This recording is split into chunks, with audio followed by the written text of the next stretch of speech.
ټول خلک موږ ته یو په ښه نظر باندې نه ګوري. موږ کلی هم پرېږده، موږ ولس هم پرېږده، موږ قام هم پرېږده، موږ قبیله هم پرېږده. تاسو الله پاک په اشرف المخلوقاتو کې شمېر کړي وي، تاسو به الله پاک له څه جواب ورکوئ؟ ما له صرف د دې خبرې جواب راکوئ. موږ الله پاک اشرف المخلوقاتو کې راوستي.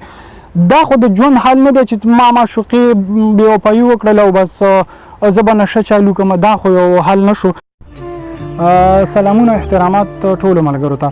ما ډېرو ملګرو نه تپوس وکړو چې ته دا نشه ولې کې چرس کې سګرټ کې. زه ورته دا نشه ولې کې، نو د هغې غټه وجه دا د هغوی وایي موږ بس عاشقي کوله او ناکامه شوي. ملګرو د دې سره خو د عاشقۍ نوم بدنامېږي. دا یو ډېر سپېڅلی او پاک نوم دی. د دې سره د عاشقۍ سپکاوی کېږي. د عاشقۍ نوم کوشش دا پکار دی موږ له چې د عاشقۍ نوم بدنام نه کړو. په دې کې یو مسله دا راځي چې موږ خپل ځان سپک کړو، دنیا ته سپک شو، ګاونډیانو ته سپک شو، کلي ولس ته سپک شو. ټول خلک موږ ته یو په ښه نظر باندې نه ګوري. موږ کلی هم پرېږده، موږ ولس هم پرېږده، موږ قام هم پرېږده، موږ قبیله هم پرېږده. تاسو الله پاک په اشرف المخلوقاتو کې شمېر کړي وي، تاسو به الله پاک له څه جواب ورکوئ؟ ما له صرف د دې خبرې جواب راکوئ. موږ الله پاک اشرف المخلوقاتو کې راوستي. دا خو د ژوند حل نه دی چې ما معشوقې بېوفایي وکړله او بس زه به نشه چالو کړم. دا خو یو حل نه شو.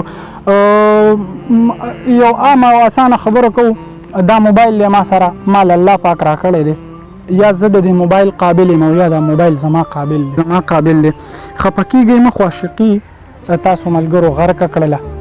په عاشقۍ کې نشه کول دا د یو د صحیح انسان دا یو عادت نه دی چې کله ته عاشقي کې او په عاشقۍ کې نشه کول. دا ټوله دنیا موږ ته هم سپکه ګوري، تاسو ته هم سپکه ګوري. په تیره د عاشقۍ نوم هم بدنامېږي. نو د دغې نه چې موږ تاسو ملګري ځان وساتو. بله خبره ده چې ځان داسې جوړ کړئ چې عمر له انسان تا پسې ګرځي. یو کس یو سړی تا پسې ګرځي چې بهی پلانې د ښو اخلاقو مالک دی. او چې کله ته نشه کې، نو په نشه کې به تا ته څه سړی وایي چې هو بهی دا پلاني کلي کې پلانې هلک دی او ډېر ښه سړی دی.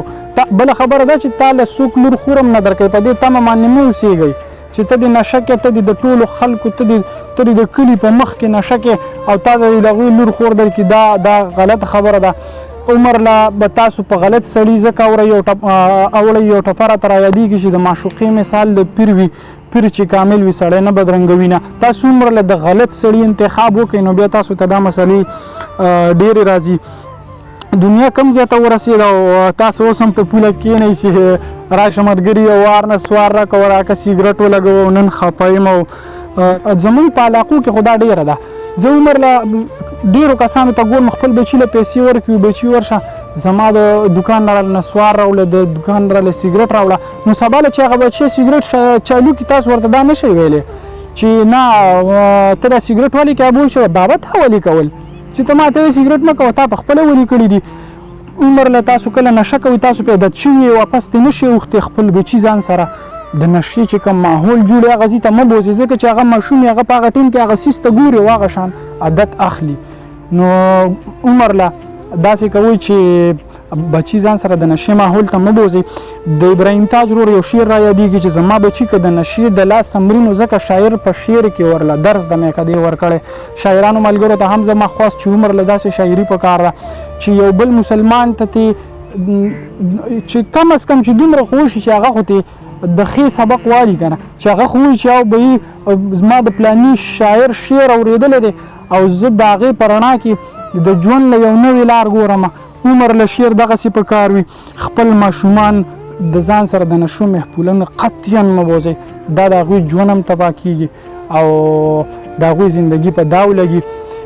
دا ویډیو به زما په دې باندې پرته زموږ د کلي علاقې ماحول انتهایی خراب دی.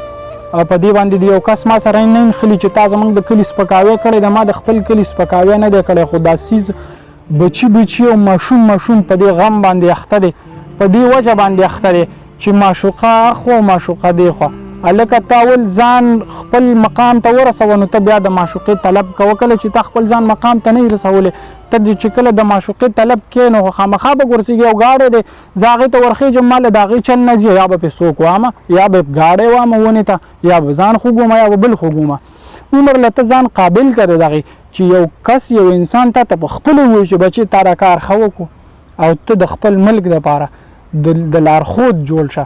داسې مه جوړېږه چې ته خپل ملک د تیارو طرف ته خپل وطن خپل قام قبیله سپکه کړې او د خپل ملک ناسور جوړ شي، خپل ملک غرق او تباه کړي. دغه څو خبرې ټولو ملګرو ته په خصوصي توګه په دې باندې خپلو ملګرو سره شریک کړئ. که زما نه څه خبرې غلطې شوي وي او د هغې هم بخښنه غواړم. الله مو په خوشحالو لره.